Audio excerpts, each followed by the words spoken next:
Olá, boa tarde. Sejam todos muito bem-vindos a mais esta edição do Opinião Cidade, ao vivo pela TV Rio Preto de São José do Rio Preto, pelo canal 7 da NET para toda Rio Preto, pelo site www.tvriopreto.tv para todas as outras cidades do Brasil e até do mundo também. O programa também é transmitido pelo Facebook.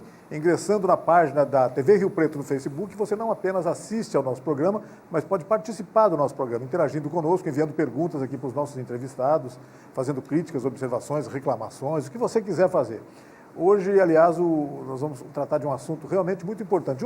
Dois assuntos realmente muito importantes. Eu tive a honra de convidar o vereador Renato Pupo, vereador de São José do Rio Preto, ele que foi o relator da comissão da SEI especial que investigou o auxílio atleta em São José do Rio Preto. O relatório dele, examinado esta semana pelo plenário da Câmara Municipal, acabou sendo rejeitado. E isso gerou um grande desconforto na opinião pública de São José do Rio Preto, reclamando até do Legislativo Municipal, que acabou abrindo mão da prerrogativa de investigar as coisas. Isso é realmente um problema. Vereador Renato Pupo, muito obrigado pela sua presença. É esse o sentimento que fica, né? A sensação de que o Legislativo acabou abrindo mão, renunciando a um próprio papel dele, né, para investigar, não é isso? Exatamente. Em primeiro lugar, eu que agradeço pelo convite. É um prazer estar aqui com vocês, não só no seu programa, mas na TV Rio Preto de modo geral. Há anos já que frequento e muito bom estar falando com a população de nossa cidade. Foi esse sentimento que acabou atingindo boa parte dos vereadores e toda a população de São José do Rio Preto. Quando você fala que a Câmara abriu mão de um direito de investigar, eu vou um pouco mais longe. Eu acho que não apenas de um direito, mas a Câmara se omitiu num dever. Sem dúvida. Porque fiscalizar os atos do Poder Executivo e da própria Câmara é constitucional. Não só, exatamente. Não é apenas um direito. Quando você fala em direito, direito é quando você pode. É uma obrigação, é um dever, né? Então, nós temos que fiscalizar, ninguém está pré-julgando ninguém, mas nós tínhamos ali indicativos de que fatos graves ocorreram. Primeiro, nós tínhamos indícios, umas denúncias, instalamos então a SEI, Comissão Especial de Inquérito, popularmente conhecida por CPI. Essa SEI avançou um pouco, não avançou mais, porque precisava de uma prorrogação de prazo que foi negada, quando viram que os trabalhos estavam evoluindo. Mas com aquilo que a gente tinha apurado já era suficiente para instaurar a comissão processante. Fazendo um paralelo para que as pessoas entendam, a SEI é um inquérito, uma apuração preliminar. A comissão processante é um processo que pode resultar em punição. A SEI não gera punição, a comissão processante sim. Então, quando nós relatamos lá, sugerindo a instalação dessa comissão processante, ela na última terça-feira acabou sendo negada. O seu relatório apontava dois nomes de vereadores diretamente envolvidos nessa questão, o vereador Marinho e o vereador Júnior, né? Nessa questão. Vereador, agora o senhor tentou até, no encaminhamento da votação, que os vereadores não pudessem eles próprios votar, porque eles acabaram votando a favor deles próprios, né? Como é que é isso? É um problema sério. Na verdade, eles acabaram não votando, porque daí o Rilo arguiu e o presidente Jean acatou. Mas isso favoreceu ele. É uma falha grave que existe no nosso regimento. Então, eles, como eram envolvidos, eles não poderiam votar. Mas é votação de maioria absoluta. Houve 2 abstenções. Exatamente. Para que o leigo entenda, nós somos em 17. Então, existe votação de maioria simples. O que é a maioria simples? Metade mais um dos votantes. Então, aí sim, se fosse maioria simples, dos 17, 2 não podem votar, então 15. Mas não, nesse caso era a maioria absoluta. Então, 17, os 2 que não votam, é como se tivessem votado contrariamente. Exatamente. Ou tivessem se abstido de votar. Porque na maioria absoluta a gente precisa ter 9 votos. Pouco importa se 2, 3, 4 ou 5 estão ou não impedidos de votar, você precisa dos 9. O relatório foi rejeitado. E agora, em relação a essa investigação, existem outros mecanismos, o Ministério Público, por exemplo, outros encaminhamentos que possam dar sequência a essa questão, vereador? Fala um pouquinho sobre isso. Eu estou com o relatório aqui. Tive acesso ao relatório, estive dando uma olhada rápida, um relatório muito bem consubstanciado, etc. Mas e agora? Como é que fica? Obrigado pelo elogio.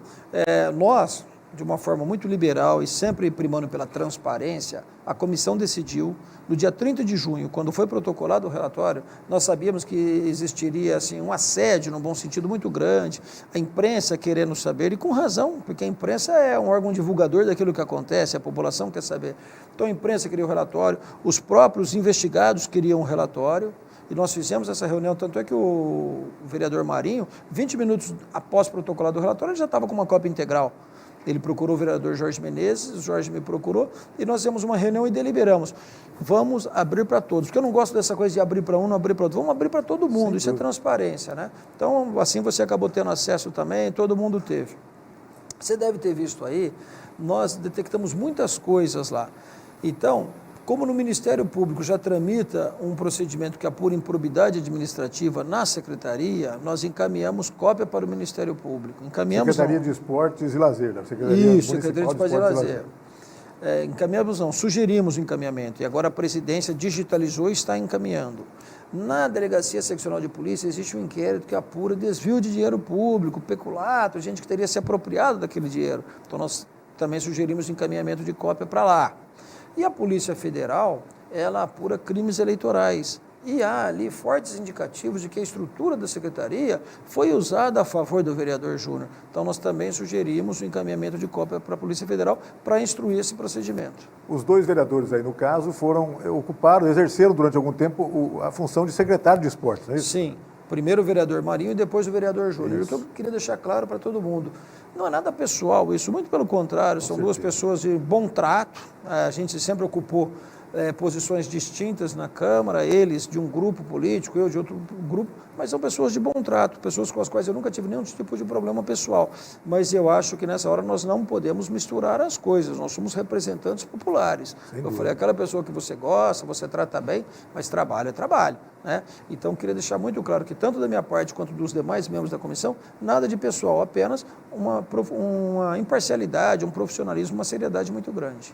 Vereador, dá para falar em montante de recursos desviados ao longo desse tempo todo, ou isso seria objeto de uma investigação posterior, mais apurada? Não foi possível, porque, como eu falei, o requerimento de instauração falava em 90 dias, prorrogáveis por igual período. Quando nós precisamos da prorrogação, isso nos foi negado. Isso gerou um mal-estar muito grande. O próprio plenário da Câmara Exatamente, a Câmara teria que aprovar. Gerou um mal-estar muito grande, porque nas semanas que antecederam essa votação, numa foi concedida a prorrogação de prazo para a SEI do lixo, na outra foi concedida a prorrogação do prazo para a SEI das obras anti-enchente, e nessa, que eu acho que é a que mais estava andando, apurando, justamente por isso talvez, não foi concedida essa prorrogação de prazo, disseram que era uma CPI política, e não tem nada de político, são fatos graves, a população quer saber, e nós temos o dever de apurar e mostrar para a população. Então, isso nos foi negado, por isso nós não conseguimos chegar a números exatos, mas existia, assim, uma falta de critério no aproveitamento dos recursos. Então, em ano eleitoral aumentava. Naquele final do governo Valdomiro, os senhores vão se lembrar, quando faltou remédio nas unidades de saúde, naquele ano foi transferido o recurso da Secretaria de Saúde para a Secretaria de Esportes para usar no Auxílio Atleta. E no Auxílio Atleta era gasto sem critério nenhum. Pessoas que não tinham compromisso com o Rio Preto estavam recebendo Auxílio Atleta. E tanto não necessitavam que muitos deles foram doadores de campanha do ex-secretário Júnior, quando ele ia para a reeleição como vereador. Ora, a pessoa recebe Auxílio Atleta, presume-se o quê? É alguém que tem o dom esportivo, mas precisa de uma ajuda para poder se dedicar ao esporte, mas depois doa para um candidato a vereador que foi secretário. Os fatos são muito graves. É uma incoerência muito grande, como você falou, fatos gravíssimos. E a situação atual? O senhor consegue acompanhar na Secretaria? Houve uma mudança de governo municipal, etc., essa sangria parou? Como é que é isso, vereador? A informação que a gente tem, né, é que agora está tendo critério no gasto. Tanto o prefeito Edinho quanto a secretária Cleia estão sendo mais criteriosos, mais responsáveis. A lei, na minha opinião, é falha também. Nós estamos estudando algumas modificações, tanto é que uma audiência pública vai ser marcada para que todos possam trazer sugestões. Primeiro pensamos em sentar os 3 membros da comissão para discutir, já que nós nos aprofundamos um pouco mais, tivemos um pouquinho mais de acesso às falhas da lei, às brechas da lei. Mas depois entendemos que uma audiência pública seria melhor, porque pessoas podem trazer sugestões, inclusive de outras cidades. Não há dúvida que a ideia é boa, né? Incentivar o esporte através de um auxílio, etc., sem dúvida. Só tem que haver rigor na destinação desses recursos. A ideia é boa, o espírito da lei Qual que é o espírito da lei? Você tem, por exemplo, às vezes uma pessoa que tem um dom esportivo, tem talento, mas ela não tem condições de se dedicar, porque às vezes é de uma família humilde, ela precisa sacrificar aquele seu talento para se dedicar a um trabalho para ajudar os pais. Então, aí deixa de treinar, exatamente. Etc. Com o auxílio atleta, ela pode se dedicar um pouco mais. A finalidade era essa. Agora, eu acho muita maldade a pessoa usar um negócio desse para pagar. Nada contra, hein, o que eu vou falar. Eu pratiquei futebol por muitos anos, tentei ser profissional, disputei campeonato amador e varziano em Rio Preto. Mas eu não acho justo você usar o auxílio atleta para pagar um técnico de time de futebol varziano em Rio Preto, que não contribui, nesses casos, em nada para a revelação de novos talentos. É um cabo eleitoral, Então usava isso, pessoa que pegava, não, eu tenho um grupinho ali de garotos, né, eu dou um treininho 2 vezes por semana, mas qual o critério para a escolha disso, né?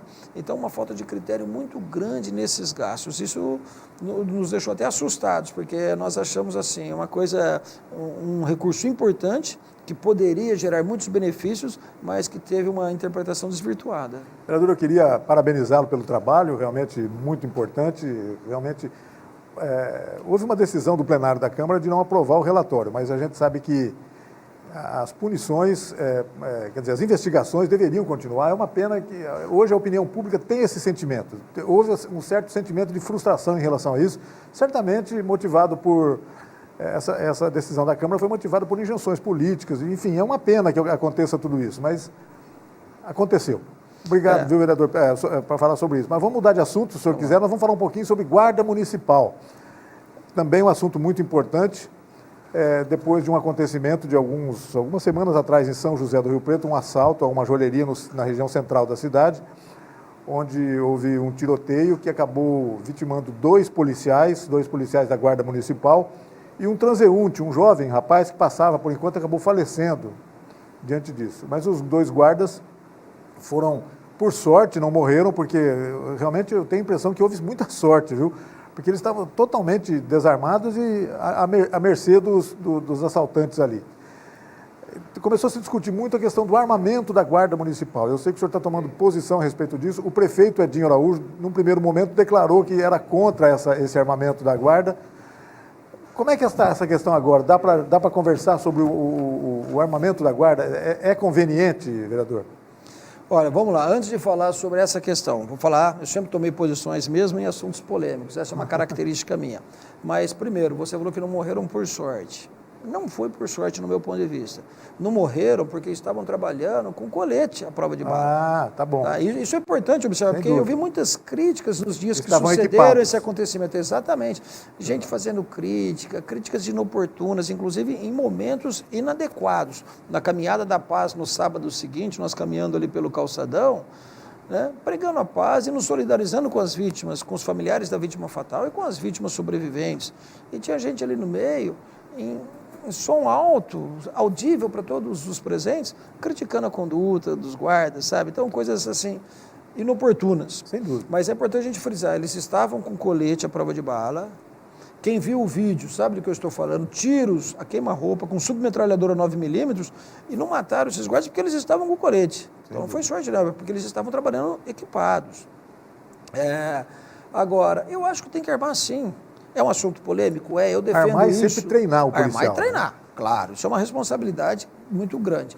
Desde o governo Valdomiro eu defendo isso. Participei de um debate na ACIRP, e é aquilo que eu falei de nada pessoal, né, quando eu falei dos vereadores. Lá na ACIRP eu tenho grandes amigos que pensam de forma diferente de mim, e eu acho que isso é até saudável. Né? Então você ouve opiniões contrárias, um convence o outro, ou às vezes não convence, mas tem que se respeitar. Mas todo mundo tem medo de um acidente. Acidentes não é só com a guarda que podem acontecer. Pode acontecer com policiais militares, com policiais civis, com policiais federais. Pessoas em casa, com crianças mexendo. Em casa. O que a gente tem que colocar na balança. A guarda armada, ela oferece mais risco ou mais proteção? Eu acho que é mais proteção, muito mais proteção. E aí, o risco existe? Existe. Tudo que é feito pelo ser humano é passível de erro. Nós temos que o quê? Minimizar. Claro. A possibilidade de erro. E como que a gente minimiza? Treinando. Né?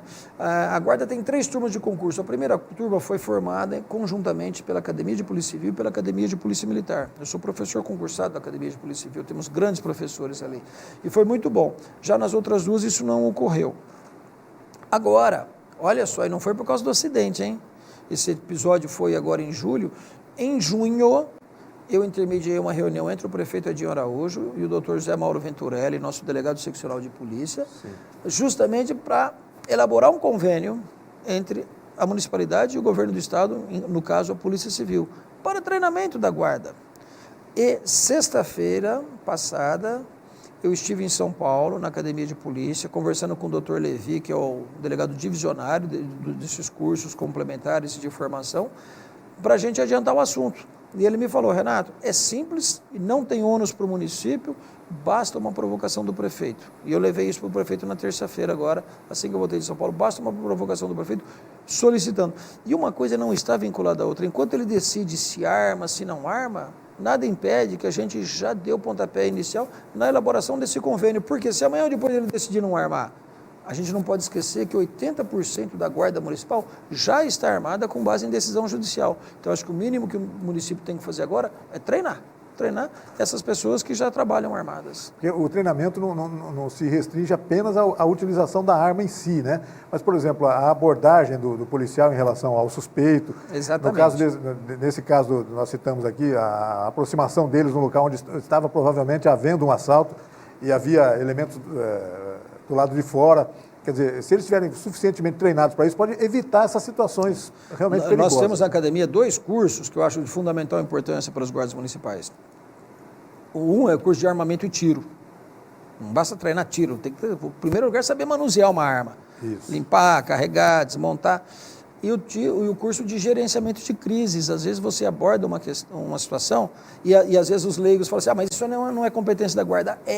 A Lei 13.022 de 2014 coloca entre as atribuições da Guarda Municipal intervir em ocorrências emergenciais. Então, se o guarda estiver num lugar, ele trabalha uniformizado, ele é alvo, está acontecendo alguma coisa ali, ele tem que intervir. Seja uma briga de vizinhos, por exemplo, seja um assalto. E foi o que aconteceu nesse caso. E muitas pessoas criticaram pela maneira como eles chegaram. Mas, outra coisa que eu quero chamar a atenção, eles foram alertados não sobre um roubo. Quem avisou falou, está tendo uma desinteligência dentro da loja. Alguma coisa está acontecendo. Desinteligência. Então, o que passou pela cabeça deles? Um bate-boca. Num sábado, 9h30 da manhã, no calçadão. Outra coisa que é importante, quem é da área da segurança sabe disso. Num local impróprio, porque era uma rua de uma saída só. Isso. Então, assim, que desfavorece na hora da fuga. Geralmente o ladrão escolhe outro lugar que tenha mais de uma opção para fugir. Tá? Então, eles foram, chegaram ali, quem assistiu os vídeos, o panorama externo era um panorama de aparente tranquilidade, não tinha aquele corre-corre, aquele alvoroço. Naquela rua o movimento, inclusive, é baixo. E na hora que eles estavam chegando com a bicicleta, quem não assistiu, assista, é fácil localizar o vídeo. A hora que eles estavam chegando com a bicicleta, um casal vinha passando de mãos dadas na porta da loja. Um forte indicativo de que não tinha nada mais grave ocorrendo ali. Logo em seguida passa um senhorzinho atrás. O veículo do qual saiu o criminoso, aquele veículo ele havia chegado e manobrado, mas num tempo bem anterior à chegada dos policiais ali. Então também não chamou a atenção deles. Sem dúvida, foi isso mesmo. Os policiais, você tem notícias de como é que eles estejam agora? Está tudo bem? A gente acompanhou o noticiário, já estavam em recuperação, né? Eu acompanhei. A Tássia eu não cheguei a visitar, não tive oportunidade, mas eu visitei o Cleiton Gomes, na Santa Casa. Não sei se é verdade, converso quase que diariamente com o comando da guarda, o diretor Silvio Pedro e o coordenador Cornacchione. Até queria enaltecer os dois aqui, porque houve, de início, uma revolta muito grande. Eu já perdi colega em serviço. É uma mistura de sentimento de revolta, com medo, com insegurança. Eu vi de tudo no dia que eu fui visitá-los lá. E houve até um movimento, ensaiou-se ali uma paralisação. E eles não pararam os trabalhos graças à liderança do Silvio Pedro e do Cornacchione. Então isso aí tem que ser destacado também.